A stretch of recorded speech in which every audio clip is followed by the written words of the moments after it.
Hey, I'm Drew, and I'm here to talk to you today a little bit about how to survive a dust storm at Burning Man like a boss.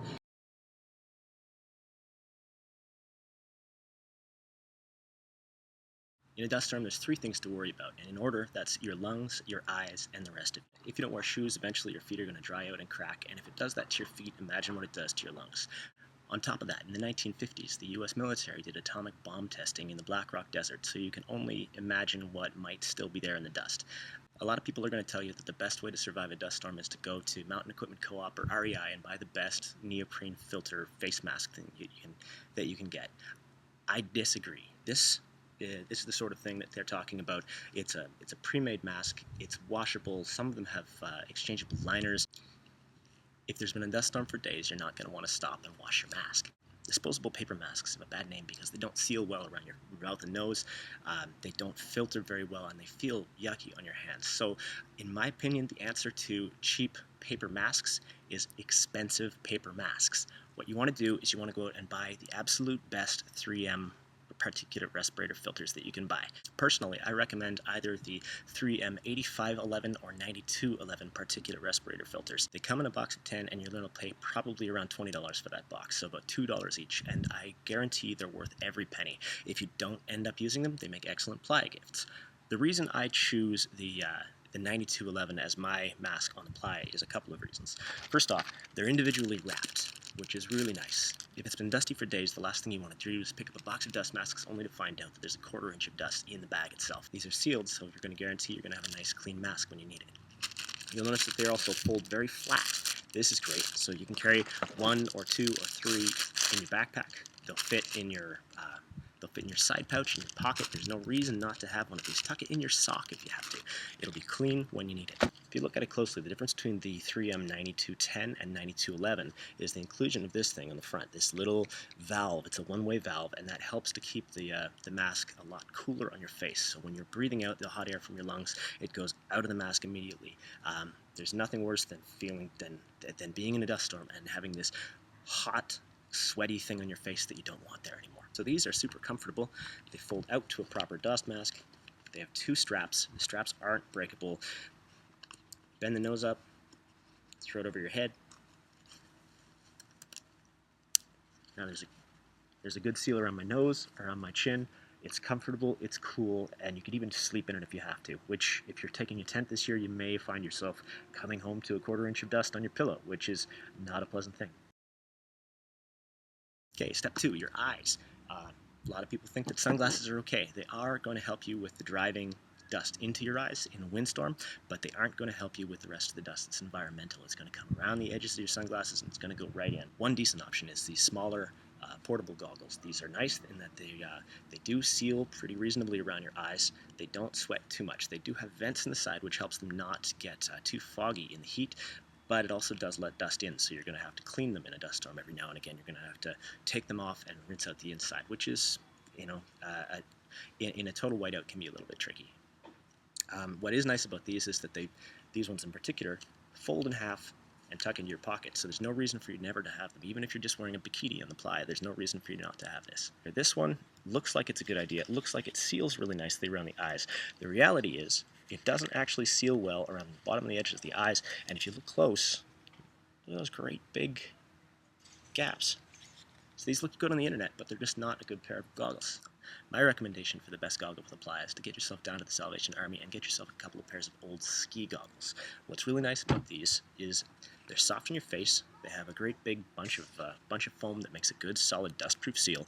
And if you look carefully, see here, this is the vents. The vents are also covered with a foam, which prevents more dust from getting in. These ones aren't the best in the world because they're tinted. They'll look nice in the daytime, but if you're stuck at night, you don't want any tinting. If you want to go to the absolute perfect, if you want to find the perfect goggle, you'll find one that has a clear lens. If you're really looking, and if you've got some time and you're really looking, the trick is not to Google for ski goggles, but rather for motocross goggles, which are the same thing, only they almost always have clear lenses. These are actually military desert goggles, which I found in the paintball section of a used sports store for $1. They're great, but despite the fact that they issue these to the US military, they're not that good against dust. Lastly, after you've got your lungs and your eyes covered, you want to protect the rest of you. Now, that doesn't necessarily mean wearing a full body painter suit, though that can be pretty stylish on the playa.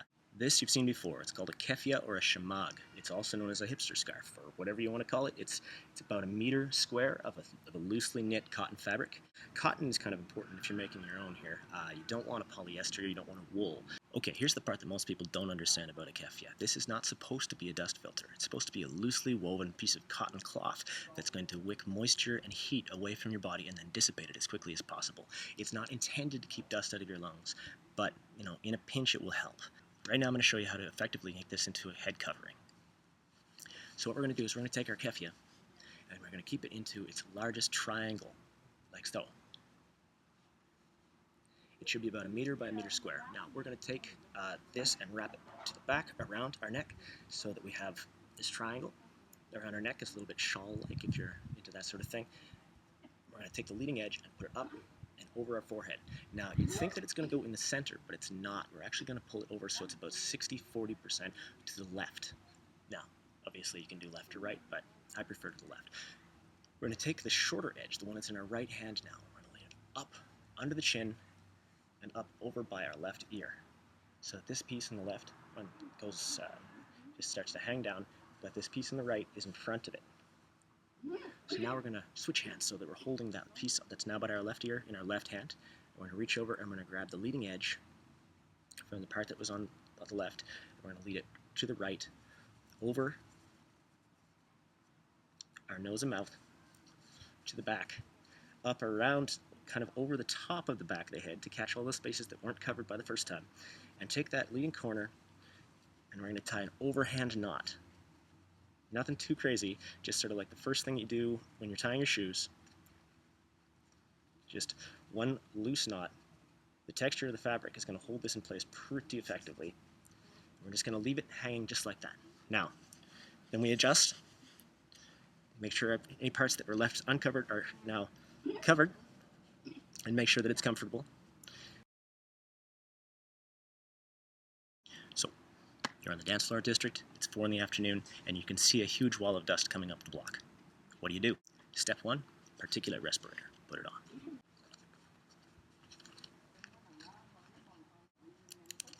Step 2, keffiyeh.